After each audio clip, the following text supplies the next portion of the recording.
Hello student, welcome back to my channel Mathematics by Shweta. Today we discuss irrationality of irrational number. मतलब check करेंगे हम क्या irrational number such में ही irrational numbers हैं, तो उन्हें प्रूव करके देखेंगे आप। उससे पहले आपको रियल लाइन पे नंबर्स कौन कौन से होते हैं वो पता होना चाहिए।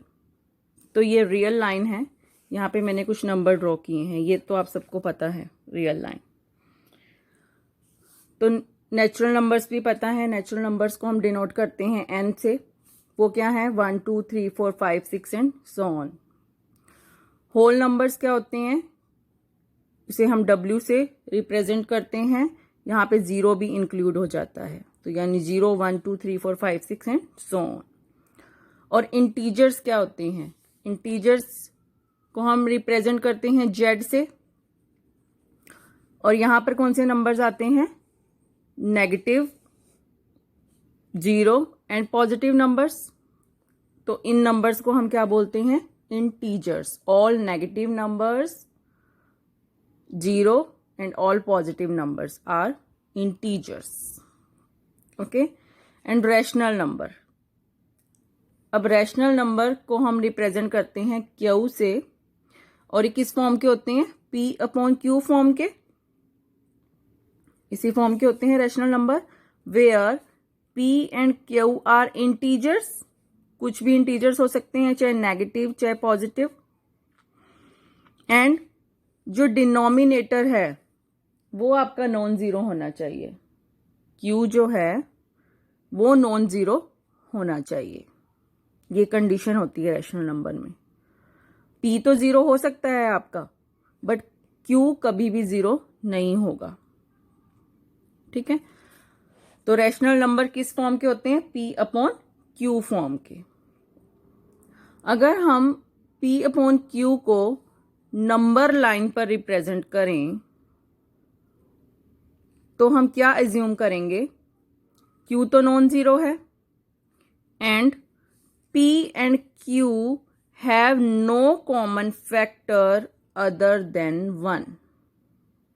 इसका क्या मतलब है, अगर आप p q को नंबर लाइन पर रिप्रेजेंट करते हैं तो p और q कैसे इंटीजर्स होने चाहिए, उन दोनों नंबर्स के बीच में 1 के अलावा कुछ भी कॉमन नहीं आना चाहिए।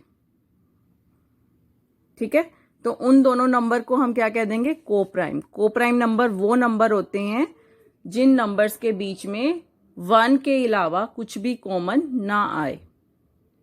ठीक है, जैसे कि हम ये नंबर ले लें 3 4, तो इसमें क्या कॉमन है, 1 नहीं आ रहा है कॉमन, तो 3 and 4 are coprime. Like this, अगर आप 2 एंड 3 ले लें तो उसमें भी कॉमन क्या आ रहा है, 1 आ रहा है ओनली, या HCF भी बोल सकते हैं, HCF of PQ is equal to 1, then we say that P and Q are co-prime। ठीक है, तो आपको co-prime का कंसेप्ट समझ आया कि co-prime क्या है। तो जब भी हम किसी भी रैशनल नंबर को नंबर लाइन पर रिप्रेजेंट करेंगे तो जो P एंड Q होगा वो दोनों को co-prime होना पड़ेगा। ठीक है, मान लीजिए अगर आप ये नंबर लेते हैं p/q की 25/50 है, तो ये भी रैशनल नंबर, बट इसमें कॉमन क्या आ सकता है, इसमें हाईएस्ट कॉमन 25 कॉमन आ रहा है, तो 1/2 लिखेंगे।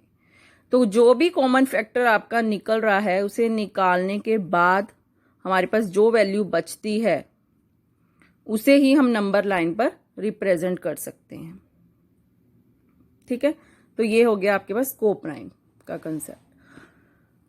तो अभी हमने क्या करना है, इर्रेशनल नंबर के बारे में हम बात करेंगे। इर्रेशनल कैसे प्रूव करेंगे कि कुछ एक नंबर जो है आपके पास √2 या √3, √5 या पाई, ये क्या है, आर इर्रेशनल नंबर हैं,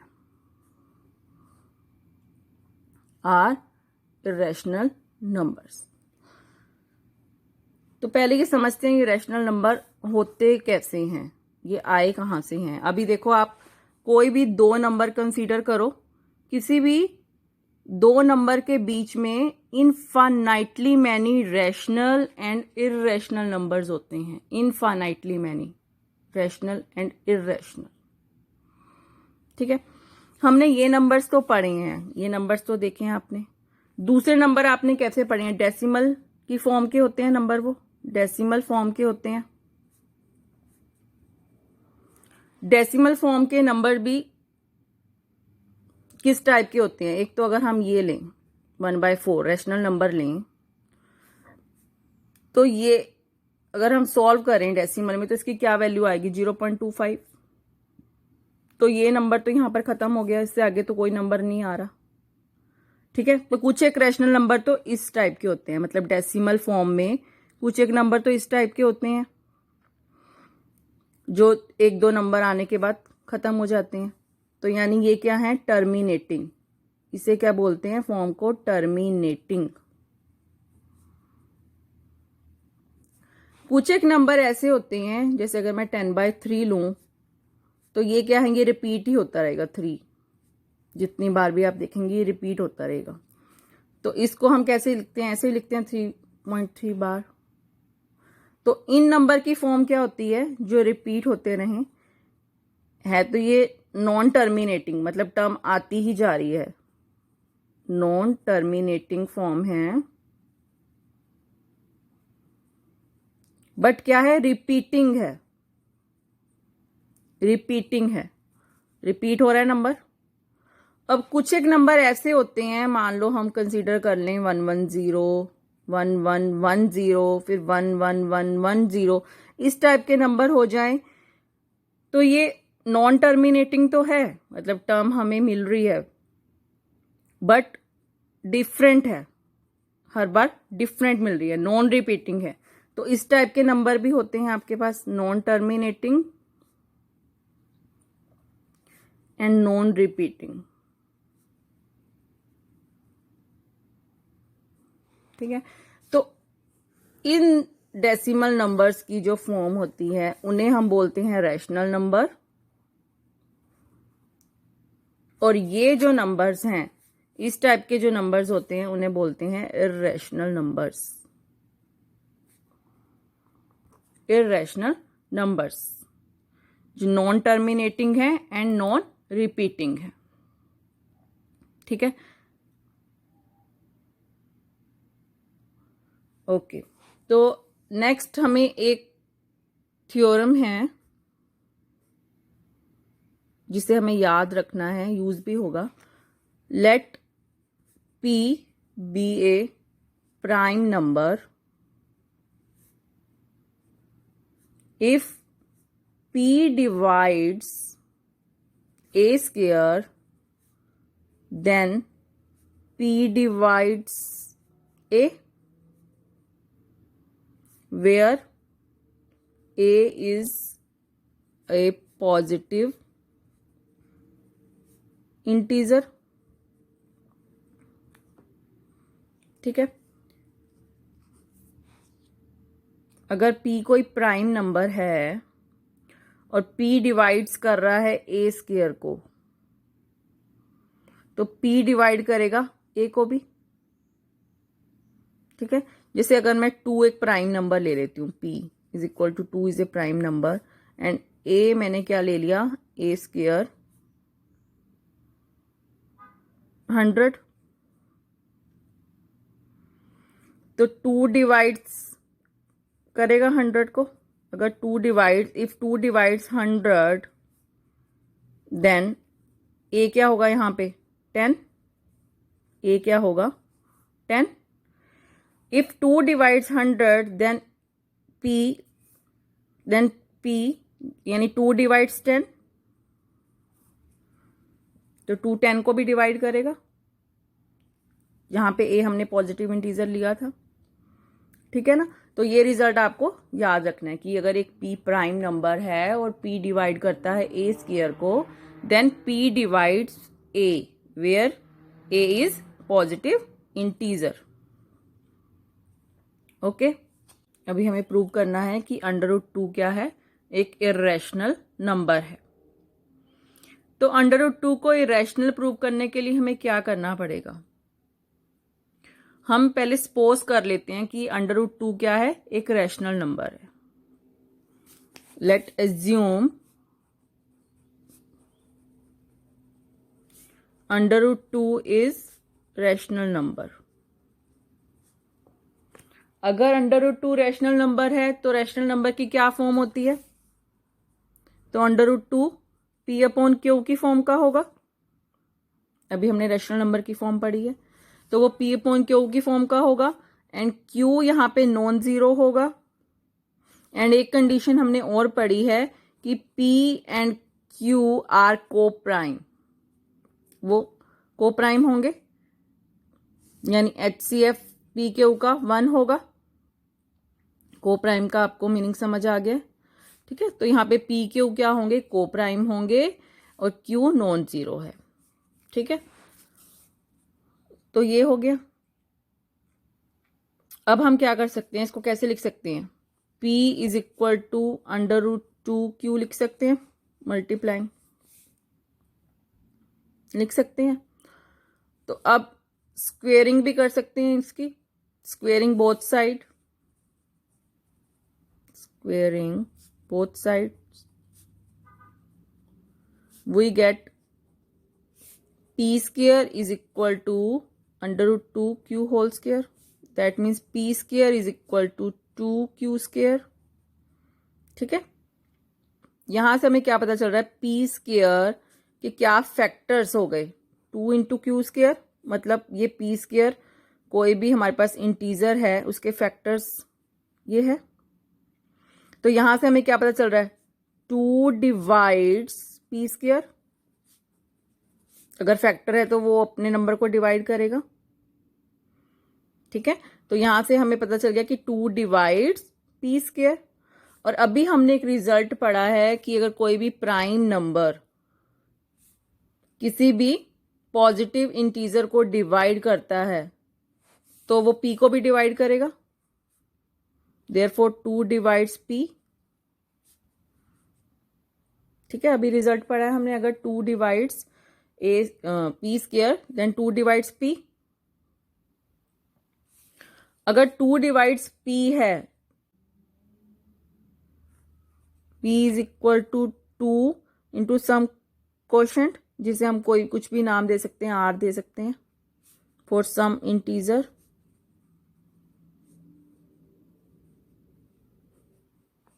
R for some integer R. तो हमें P की वैल्यू मिल गई 2R. तो हम P की वैल्यू यहां पुट कर सकते हैं.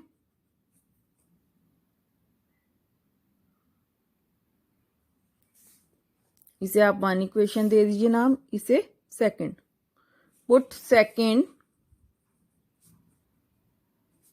इन इक्वेशन 1. देन ये क्या बन जाएगा आपके पास? 2R whole square is equal to 2Q square. That means 4R square is equal to 2Q square. That means Q square is equal to 2R square. Same जैसे आया था P square is equal to 2Q square, ऐसे ही Q square क्या आ गया? 2R square. That means 2 divides Q square, therefore 2 divides Q. अगर Q square कर रहा है तो Q को भी डिवाइड करेगा. तो यहां से क्या आ गया? एक तो 2 डिवाइड्स P भी कर रहा है एंड 2 डिवाइड्स Q भी कर रहा है. लेकिन हमने अपने क्वेश्चन में क्या कहा है कि PQ में तो कॉमन फैक्टर 1 आना चाहिए. यहां पे तो PQ का कॉमन फैक्टर 2 आ गया. डिवाइड्स Q, दैट मीन्स यहां से तो हमारे पास आ गया HCF of PQ is equal to 2. But this is a contradiction. This is a contradiction because P and Q have no common factors other than 1.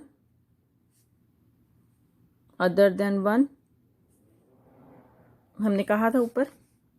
कि P के ओ में कोई भी कॉमन फैक्टर नहीं है अदर देन 1 के, बट हमने तो यहाँ पे कॉमन फैक्टर दिखा दिया 2, तो ये कॉन्ट्राडिक्शन होगी। जो हमने सपोज किया था कि √2 एक रैशनल नंबर है, वो गलत हो गया। √2 एक रैशनल नंबर हो ही नहीं सकता। तो क्या प्रूव हो गया? So we conclude that √2 is irrational. तो यहां से प्रूव हो गया कि √2 क्या है? इर्रेशनल है। ओके, तो आप ऐसे ही √3 को भी प्रूव कर सकते हैं। Prove √3 is irrational. ये आप सेम इसी तरह से कर सकते हैं, बस √2 की जगह क्या आ जाएगा? √3। ठीक है, अब कुछ एक रिजल्ट्स हैं, वो क्या है? First, the sum or difference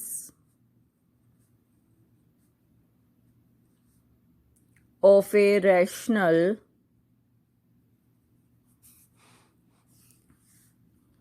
and an irrational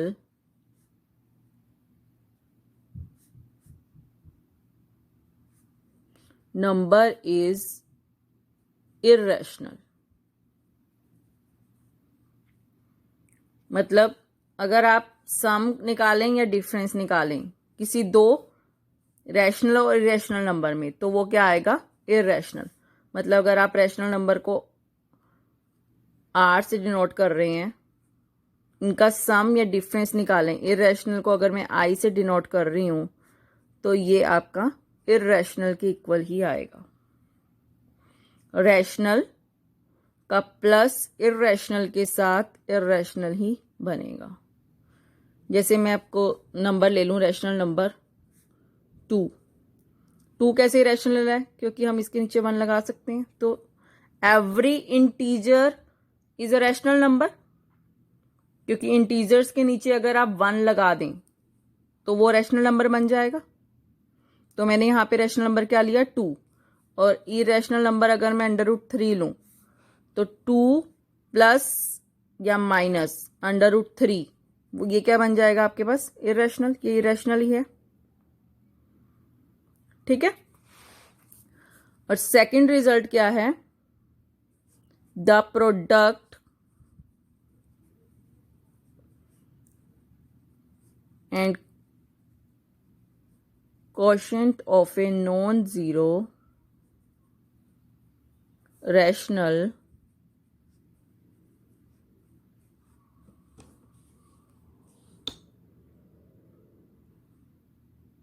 and irrational number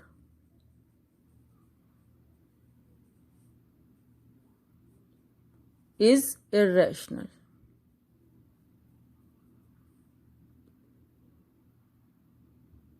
अगर हम प्रोडक्ट निकालें किसी रैशनल का इरेशनल के साथ, तो वो भी इरेशनल ही आएगा। रैशनल नंबर का इरेशनल से प्रोडक्ट निकालें तो वो भी क्या आएगा? इरेशनल। कैसे? देखते हैं।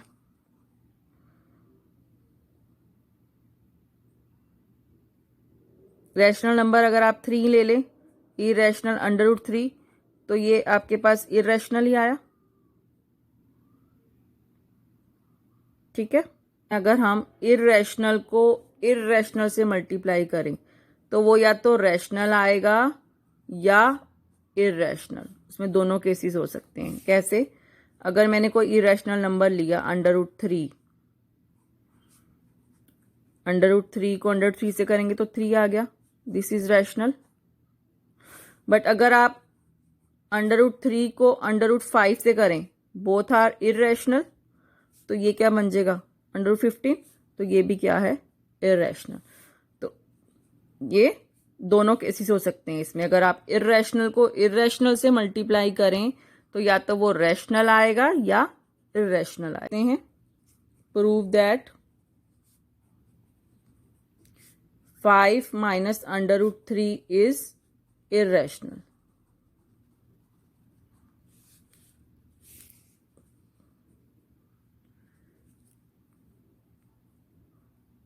सेम वही मेथड फॉलो करेंगे.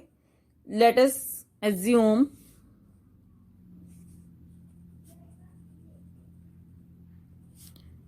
5 minus under root 3 is rational. That means this is of the form PQ and Q is not equal to 0 and PQ are co-prime. PQ are co-prime. मतलब PQ में कोई भी common factor नहीं है other than 1. ठीक है, तो हम इसे किस फॉर्म में लिख सकते हैं? 5 minus p upon q is equal to under root 3 लिख सकते हैं. ठीक है, और इसे कैसे लिख सकते हैं? Under root 3 is equal to 5q minus p upon q, ऐसे लिख सकते हैं. Since p and q are integers, then we get 5q minus p upon q is rational number. Is rational number. अगर p q integers हैं तो ये rational number का होगा. और अंडर रूट 3 क्या है? And under root 3 is irrational. Prove किया. Under root 3 is irrational. तो क्या कोई इरेशनल नंबर रैशनल नंबर के इक्वल हो सकता है? नहीं हो सकता. तो ये तो कॉन्ट्राडिक्शन आ गई. यहां पर ये दोनों इक्वल हैं, ये इरेशनल नंबर है, ये रैशनल नंबर है, तो इरेशनल नंबर कभी भी रैशनल नंबर के इक्वल तो हो नहीं सकता. तो ये कॉन्ट्राडिक्शन आ गई. ये कॉन्ट्राडिक्शन से क्या प्रूव हो गया कि जो हमने एज्यूम किया है कि 5 माइनस अंडर रूट 3 एक रैशनल नंबर है, वो गलत एज्यूम किया है, वो गलत हो गया.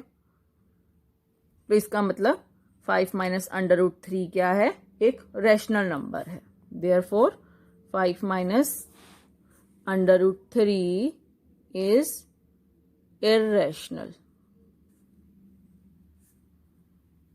ठीक है, तो आप ऐसे ही सारे क्वेश्चन कर सकते हैं.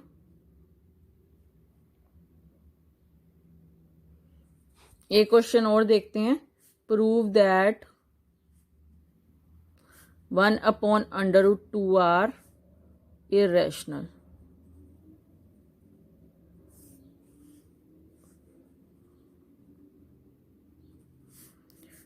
एज्यूम कर लेंगे same process. Let us assume that 1 upon under root 2 are rational. अगर ये रैशनल है तो किस फॉर्म में लिख सकते हैं?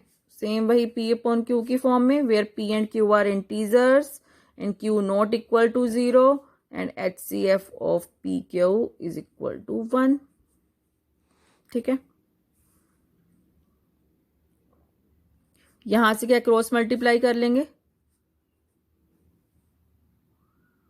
ठीक है, equation 1 squaring both side,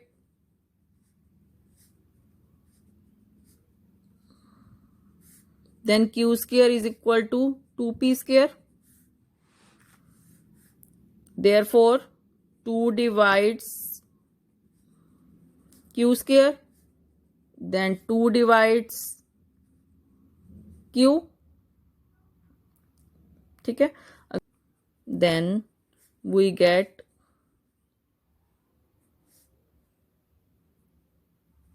q is equal to 2 into r. Some question 2 into r की फॉर्म में आ गया.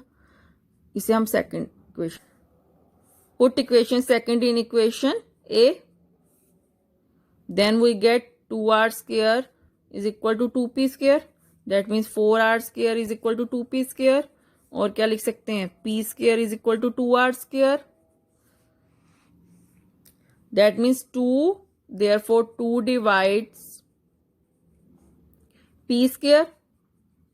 अगर p स्क्वायर को डिवाइड कर रहे हैं then by theorem 2 divides p. ठीक है, हियर 2 divides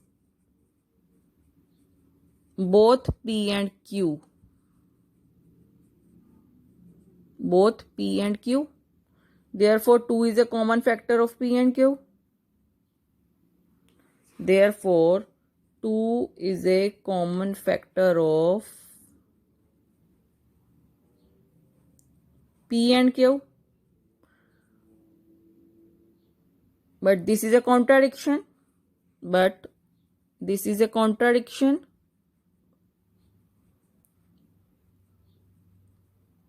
Because